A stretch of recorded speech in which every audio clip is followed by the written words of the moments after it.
కూటమి ప్రభుత్వం ధనదాహానికి 2 దళిత కుటుంబాలు చిన్నాభిన్నమై రోడ్డున పడ్డాయని, వారి ఇసుక దాహానికి 2 కుటుంబాలకు చెందిన 7గురు మృత్యువాత పడిన రోడ్డు ప్రమాదంలో మృత్యువాత పడ్డారని, వారికి 50 లక్షల చొప్పున ఇసుక కాంట్రాక్టర్ల ద్వారా చెల్లించేలా చూడాలని వైఎస్ఆర్సీపీ నాయకులు డిమాండ్ చేశారు. ఆత్మకూరు మాజీ శాసనసభ్యులు మేకపాటి విక్రమ్ రెడ్డి సూచనలతో పట్టణంలోని పార్టీ కార్యాలయంలో వైఎస్ఆర్సీపీ నాయకులు గురువారం విలేకరుల సమావేశం నిర్వహించి మాట్లాడారు. 17/9/2025 నాడు సంగం మండలం పెరమణ అనే గ్రామం దగ్గర ఒక ఇసుక టిప్పరు అతివేగంగా అజాగ్రత్తగా అక్రమంగా ఇసుక తరలిస్తూ మోతాదుకు మించి టన్నేజ్తో ఏదైతే కారులో ప్రయాణిస్తున్నటువంటి ఒక నెల్లూరు ఇందుకూరుపేట గ్రామానికి చెందినటువంటి ఒక పేద దళిత వర్గానికి చెందినటువంటి ఒక 2 కుటుంబాలని ఆ కారులో ప్రయాణిస్తూ ఉండగా ఈ టిప్పరు అజాగ్రత్తగా అతివేగంగా ఆ కారుని వృద్ధగా అందులో ఉన్నటువంటి 7 మంది అమాయకులు అక్కడికక్కడే నుజ్జును చనిపోవడం జరిగింది. అయితే అప్పటికప్పుడే అక్కడికి అధికారులు కానీ పోలీసు వారు కానీ అదేవిధంగా రెవెన్యూకి సంబంధించినటువంటి వాళ్ళు కానీ అక్కడికి రావడం, అక్కడంతా అందరితో ఫోటోలు దిగడం, ఈ కార్యక్రమం అంతా షో చేయడం జరిగింది.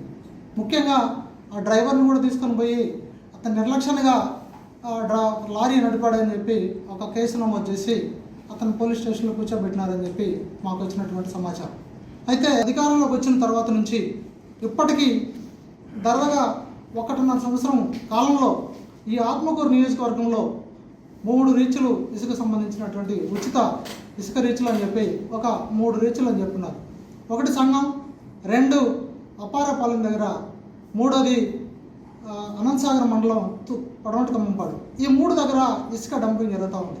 కూటమి ప్రభుత్వం వచ్చిన తర్వాత ఒక 2-3 నెలల్లోనే మర్రిపాడు దగ్గర ఉన్నటువంటి ఒక డంపు, అదేవిధంగా సంగం కొండ దగ్గర ఉన్నటువంటి ఒక 2 అతిపెద్ద డంపుల్ని మొత్తాన్ని ఒక 2 రోజుల్లో ఇసుక మొత్తాన్ని మాయం చేసినటువంటి ఈ మహాకూటమి భ్రమింపజేసేటట్టుగా చేశారు.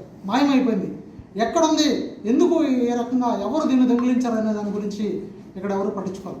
మరి అదేవిధంగా ఏదైతే ఇసుక ట్రిప్పరు అక్కడి నుంచి లోడ్ తీసుకొని వస్తామని చెప్తున్నారు. ఆత్మకూరు నుంచి ఇసుక టిప్పరు సంగం వైపుగా వెళ్తుందని చెప్పి పోలీసు వచ్చినటువంటి సమాచారం. అదేవిధంగా టిప్పర్ కూడా అక్కడికి వెళ్తుంది.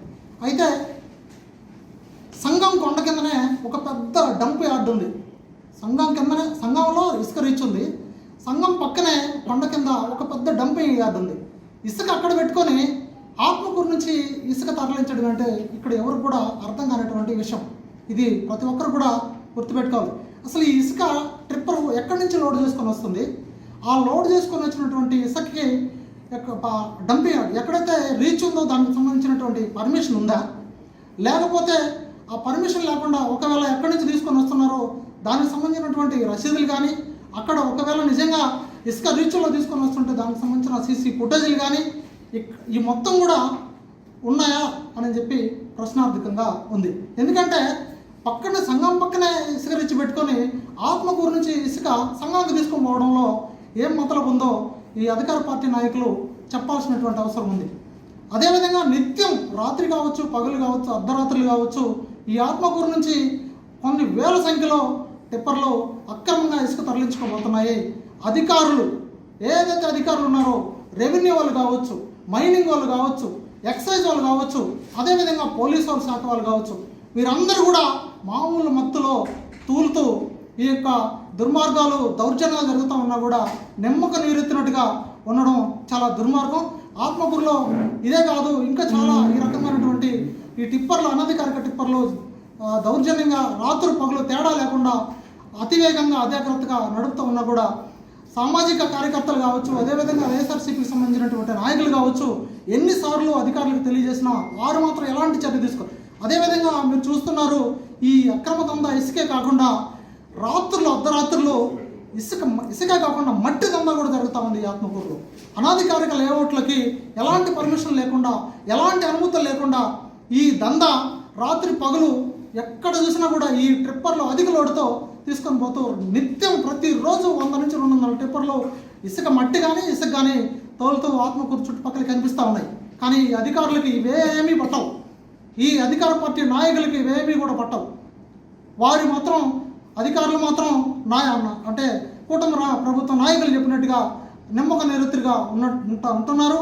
అదేవిధంగా వీళ్ళందరికీ మధ్య సామాన్యులు బలి అయిపోతూ ఈ రకంగా వాళ్ళ మానవ ప్రాణాలు ఏదైతే ప్రజలకి సంబంధించినటువంటి మానం ప్రాణం అదేవిధంగా ఆస్తి నష్టం కలుగజేయాలని చెప్పి భారత రాజ్యాంగం మీద ప్రమాణం చేసి అధికారంలోకి వచ్చినటువంటి ఈ కూటమి ప్రభుత్వ నాయకులకి నేను ఈరోజు ఒక ప్రశ్నిస్తున్నాను. మీరు ప్రజల మానాలతో అదేవిధంగా ప్రాణాలతో చెలగాటమాడుతున్నారు. ఈ యొక్క road double line road margin మాత్రం ఉంటుంది.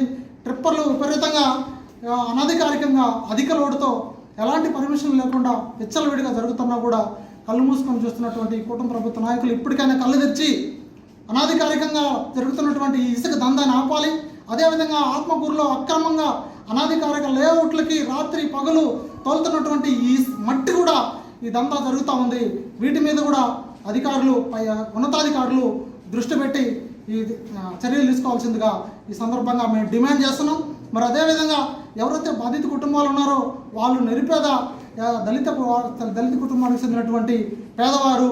ఈ పేదవారికి ఖచ్చితంగా ప్రభుత్వమే బాధ్యత తీసుకొని వారికి అండగా నిలబడి వారికి ఒక్కొక్కరికి 7 మందికి కూడా ఒక్కొక్కరికి 50 లక్షల చొప్పున ఎక్స్గ్రేషియా ప్రకటించి వాళ్ళ కుటుంబాలని అందరినీ కూడా ఆదుకొని ఎవరైతే ఈ దందాల వెనకాల ఉన్నారో వీళ్ళందరి మీద చర్యలు తీసుకొని న్యాయం చేయాలని చెప్పి ఈ సందర్భంగా వైఎస్ఆర్ కాంగ్రెస్ పార్టీ నుంచి డిమాండ్ చేస్తున్నాం. నిన్న మధ్యాహ్నం జరిగినటువంటి సంగం మండలం పెరమల దగ్గర జరిగినటువంటి ఘోరమైన రోడ్డు ప్రమాదం గురించి, ఈ ఘోరమైన రోడ్డు ప్రమాదం యొక్క ముఖ్య కారణం ఆత్మకూరు నియోజకవర్గంలోని ఇసుక దందా. ఈ ఇసుక దందా ఆత్మకూరు నియోజకవర్గంలో విచ్చలవిడిగా జరుగుతున్నది. ఈ ఇసుక దందాకి అమాయకులైన పేద కుటుంబాలు రెండు కుటుంబాలు ఈ అక్రమ ఇసుక దందాకి బలి అయిపోయినాయి. ఈ బలి అయిపోయిన కుటుంబాలకి నిరాదరణ చెందిన వాళ్ళ బిడ్డల వేదన నేను చూస్తుంటే మనసు తరుక్కుపోయింది. ఈరోజు ఆ బిడ్డలకి దిక్కు, ఆ బిడ్డలను ఆదరించే వాళ్ళు ఎవరు? ఈ యొక్క ధన దహానికి 2 కుటుంబాలు నిట్ట నిలువున నాశనం అయిపోయినాయి. 2 కుటుంబాలు నాశనం అయిపోయినాయి మీ ధనదాహానికి. మీరు దయచేసి ఈ అక్రమ ఇసుక దందా నడిపినటువంటి అధికార పార్టీ నాయకులు ఎవరైతే ఉన్నారో వారు ఈ కుటుంబాలని ప్రతి ఒక్కరికి 50 లక్షల రూపాయల ఆర్థిక భరోసా ప్రకటించి వాళ్ళ కుటుంబాలను ఆదుకొని వారికి అండగా నిలవాలని పట్టణ వైఎస్ఆర్ కాంగ్రెస్ పార్టీ తరఫున కోరుకుంటున్నాము. అలాగే మన రాష్ట్ర ముఖ్యమంత్రి వర్యులు శ్రీ నారా చంద్రబాబు నాయుడు గారికి, అలాగే మన రాష్ట్ర ఆత్మకూరు నియోజకవర్గ శాసనసభ్యులు మన రాష్ట్ర దేవాదాయ శాఖ మంత్రి ఆనం రామనారాయణ రెడ్డి గారికి తెలియజేయడమేమనగా, ఈ అక్రమ దందాన్ని నిలుపుదల చేసి రాబోయే రోజులలో ఈ యొక్క యాక్సిడెంట్లు జరగకుండా ఈ అక్రమ రవాణానికి అడ్డుకట్ట వేసి ఈ అక్రమ రవాణాకు సహకరించినటువంటి వారందరి మీద కఠినమైన చర్యలు తీసుకోవాల్సిందిగా ఆత్మకూరు పట్టణ వైఎస్ఆర్ కాంగ్రెస్ పార్టీ తరఫున మీకు విజ్ఞప్తి చేస్తున్నాము. అదేవిధంగా రాబోయే రోజులలో ఇటువంటి కార్యక్రమాలు ఎక్కడ కూడా జరగకుండా నిరుపేదలైనటువంటి కుటుంబాలకి, వాళ్ళు విద్యార్థులైతే వాళ్ళకు గవర్నమెంట్ తరపునే మీ యొక్క విద్యాభ్యాసం చేయించి, లేదు వారి కుటుంబంలో ఎవరికైనా చదువుకున్న వ్యక్తులుంటే ప్రభుత్వం తరపున వారికి ఒక గవర్నమెంట్ ఉద్యోగం కల్పించి వాళ్ళ కుటుంబాలని ఆదుకోవాల్సిందిగా, ఆ నిరుపేద కుటుంబాలను ఆదుకోవాల్సిందిగా పట్టణ వైఎస్ఆర్ కాంగ్రెస్ పార్టీ తరఫున మరి ఒక్కసారి రాష్ట్ర ముఖ్యమంత్రి వర్యులు శ్రీ నారా చంద్రబాబు నాయుడు గారిని, అలాగే మన రాష్ట్ర దేవాదాయ శాఖ మంత్రి శ్రీ ఆనం రామారెడ్డి గారికి విజ్ఞప్తి చేస్తూ బుధవారం మధ్యాహ్నం 12:30 పొట్టి శ్రీరాములు నెల్లూరు జిల్లా సంగం మండలం వద్ద జరిగినటువంటి ఈ ఘోర ప్రమాదం వల్ల అర్జెంటుగా ఈ కార్యక్రమం ఏర్పాటు చేయవలసి వచ్చింది. డ్రైవరు అతివేగంగా ఇసుకను తరలించుకొని పోవడం వల్ల మరి ఈ కారు 7 మంది ప్రయాణిస్తున్నారు. వాళ్ళు 7 మంది కూడా నుజ్జు కావడం జరిగింది. దానివల్ల అధికారులు అయితేనేమి, మరి రాజకీయ నాయకులు అయితేనేమి, నారా చంద్రబాబు నాయుడు గారు అయితేనేమి, తర్వాత ఆనం రామారెడ్డి గారు అయితేనేమి ఈ విషయం మీద స్పందించి వారికి మృతుల కుటుంబాలకు తగిన న్యాయం చేయాలని, 50 లక్షల రూపాయలు ఎక్స్ గ్రేషియో ఇవ్వాలని మరి వైఎస్ఆర్ కాంగ్రెస్ పార్టీ ఆధ్వర్యంలో మేము డిమాండ్ చేస్తున్నాం.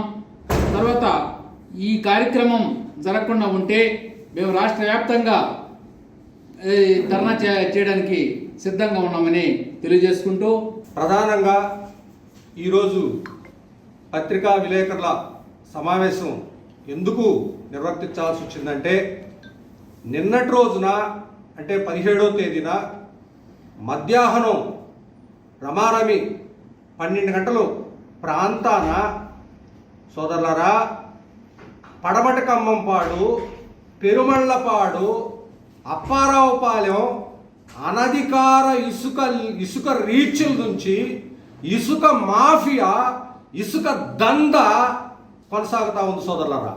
పట్టపగులు సోదరులారా ఇసుక టిప్పర్లో మద్యం సేవించి ఓవర్టేకులు చేస్తూ ఒక కుటుంబం 2 కుటుంబాలు వాళ్ళ శరీర భాగాలు తెగిపడిపోయాయి సోదరులారా. ఇలా ఇసుక మాఫియా వలన వీరి యొక్క ధన దాహానికి 2 కుటుంబాలు రక్తసిక్తమైపోయినాయి సోదరులారా హైవేలో. ఎందుకంటే దీని వెనక వైఎస్ఆర్ కాంగ్రెస్ పార్టీ డిమాండ్ చేస్తూ ఉంది.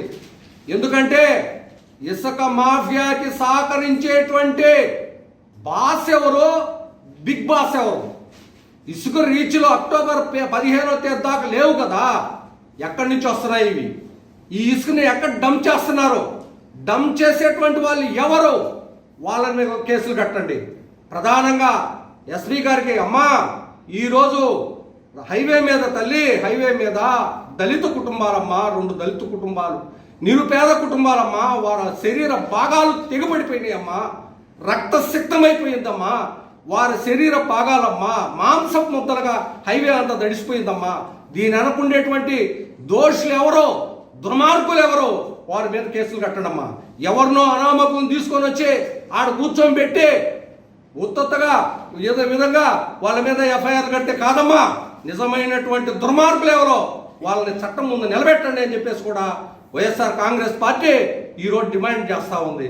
మృతుల కుటుంబాలకు, టిప్పర్ యజమాని నుంచి మృతుల కుటుంబాలకు మీరు 25 లక్షలు ఒక్కొక్కరికి టిప్పర్ యజమాని నుంచి కట్టించండి. మాకు సానుభూతులు కాదమ్మా, మాకు సానుభూతులు కాదు కావాల్సింది, మాకు ప్రశంసలు కాదు కావాల్సింది. చనిపోయినటువంటి కుటుంబాలకి, రోడ్డును పడినటువంటి కుటుంబాలకి తెలుగుదేశం ప్రభుత్వం ఈరోజు మరి మీరు సానుభూతులు సంతాపాలు ప్రకటిస్తే కుదరదు. ఆ కుటుంబాలకు నిరాశ్రయులయ్యారు. ఈరోజు వాళ్ళకి 50 లక్షల వంతున, ఒక్కొక్కరికి 50 లక్షల వంతున ఎక్స్ గ్రేషియా చెల్లించాలని చెప్పేసి మేము కోరుతా ఉన్నాం. దీని అనుకునేటువంటి వాళ్ళ మీద ముందు చట్టం ముందు నిలబెట్టండి అని చెప్పేసి వైఎస్ఆర్ కాంగ్రెస్ పార్టీ డిమాండ్ చేస్తూ ఉంది. అట్లా చేయకుండా ఉన్నట్లయితే మేము రాష్ట్ర వ్యాప్త ఉద్యమాన్ని కూడా తీసుకొని వస్తాము. అనధికారిక ఇసుక మాఫియాకి అడ్డుకట్టేయండి అని చెప్పేసి కూడా ఈ సందర్భంగా తెలియజేస్తా ఉన్నాం.